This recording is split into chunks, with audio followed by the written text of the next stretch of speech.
চাকরিজীবী ছেলে ছাড়া মেয়ে বিতে চায় না অনেক অভিভাবক। মেয়ে প্রেম করলে সমস্যা নেই, চাকরিজীবী ছেলেই লাগবে। ব্যবসায়ীরা কি ভাত খায় না? ব্যবসায়ী দেখলেই নাক ছিটকায়। যুবকদের মনে অনেক ব্যথা আছে, বোঝা গেছে। বেশিরভাগ প্রশ্ন হয় যুবকদের। মুরব্বীরা একটু খেয়াল করেন, চাকরি যে করে, যত বড় চাকরি করুক না কেন, সবার প্রতি শ্রদ্ধা রেখেই বলছি, দিন শেষে চাকরি মানে চাকরগিরি। দিন শেষে কি? বড় চাকরি করে মানে বড় চাকর, ছোট চাকরি করে মানে ছোট চাকর। দিন শেষে সব কি?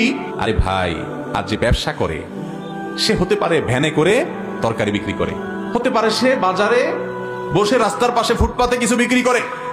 এই ব্যবসা এবং চাকরি দুইটার মধ্যে যদি আপনি কম্পেয়ার করেন, অবশ্যই ব্যবসা উত্তম। ভাইরা আমার, চাকরিতে তো নির্দিষ্ট বেতন, ব্যবসায়ী আল্লাহ তাআলা তাকে এই অল্প ব্যবসাকে অনেক বড় করে দিতে পারেন, এবং এটা প্রায় হয়। এই জন্য ব্যবসার মধ্যে চাকরির তুলনায় বরকত বেশি থাকে।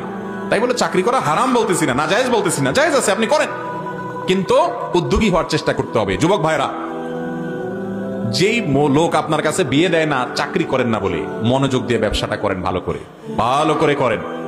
যেই বেচারা বুঝবে আপনার কদর করবে, সে আপনার কাছে বিয়ে দিবে। এরপর আল্লাহ তাআলার কাছে দোয়া করে, মেহনত করে, ভালো করে ব্যবসাটাকে আগায় নিয়ে যান। মুসলমানের টাকা হলে দিনের কাজ হবে, মসজিদ মাদ্রাসায় দিবে, ভালো কাজে খরচ করবে, উপার্জন করেন। ব্যবসা করতে করতে একসময় যখন আল্লাহ অনেক পয়সা করে দিবে, তখন তাকে বলতে পারবেন যে টাকায় দেখেন বহু লোককে আমি এখন চাকরি দেই।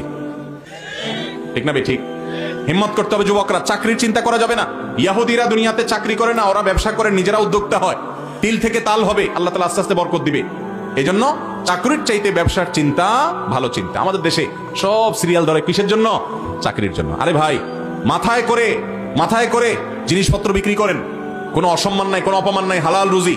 আল্লাহ তাআলা এক সময় বরকত দিতে দেখবেন অনেক টাকা হয়ে গেছে। যত বড় বড় ব্যবসায়ী দেখবেন, খবর নিয়ে দেখেন যে একসময় ঢাকা শহরে বাদাম বেচতো বা এই জাতীয় কোনো কাজ করতো, আল্লাহ তাআলা এখন অনেক টাকা দিয়ে দিচ্ছে। এই জন্য মেয়ের বাবারা ভালো ছেলে খোঁজেন। বাবারে, চাকরি খুঁজবেন শুধুমাত্র, চাকরি করে যদি শুধু ঘুষ খায় সারাদিন, ওই হারাম খোরের চাইতে রিকশাওয়ালা অনেক ভালো।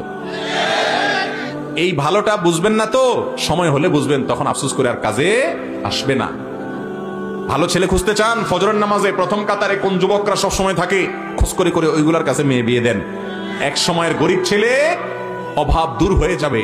মানুষের অভাব চিরকাল থাকে, কিন্তু স্বভাব আমল এটাই হলো আসল জিনিস। আল্লাহ আমাদের মেয়ের বাবাদেরকে বোঝার তৌফিক দান করুন। আপনারা ছেলেরাও কম না।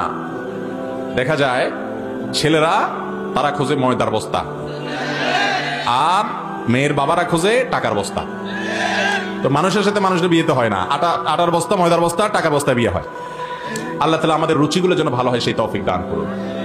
সৎ মানুষ দুনিয়া থেকে কমে যাচ্ছে।